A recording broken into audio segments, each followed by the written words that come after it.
that was the most wonderful way of starting a career off, creating, you know, these 6.5-second videos that, you know, were quite easy to create at the time, but it was a good jump start. And then now we're kind of in the real world of music, and it's a lot of working a lot of hours and big arenas and thrills, and it's really cool. So I don't look into the past too much.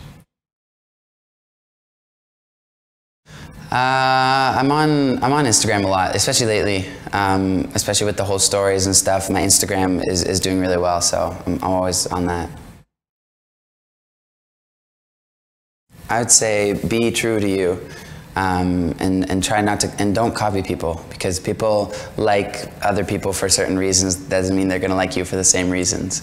They'll like you for your own reasons, and that was a big thing I kind of kept in the back of my head when I started doing Vines and Instagram and YouTube and stuff.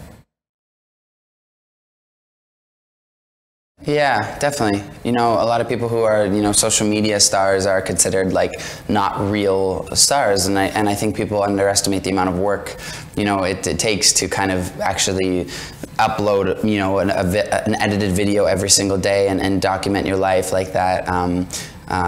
And so yeah, I give a big ups to everybody who's very big on social media, doing, you know, vlogs or covers or whatever. It takes a lot of effort. I mean, the thing is with social media is that as much as something bad can be blown out of proportion and turned into something horrifying, something good can be blown out of proportion and turned into something magical, if that makes sense.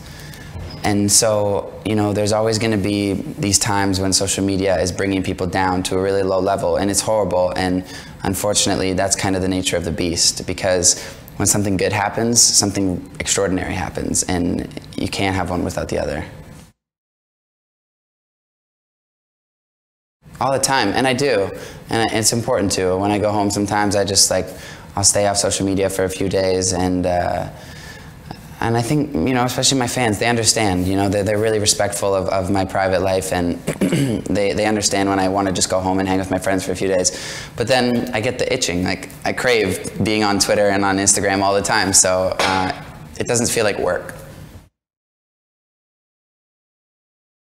I can never shut myself. I wish I could shut myself. I read like everything, and good and bad, you know. It's good. I mean, I think it's important to see what people say about you. The problem is you just have to have the filter to understand when people are being truthful and when they're just being mean. But it's important to see what people truly think about your music or what your performance is, because otherwise you may just be living in the dark.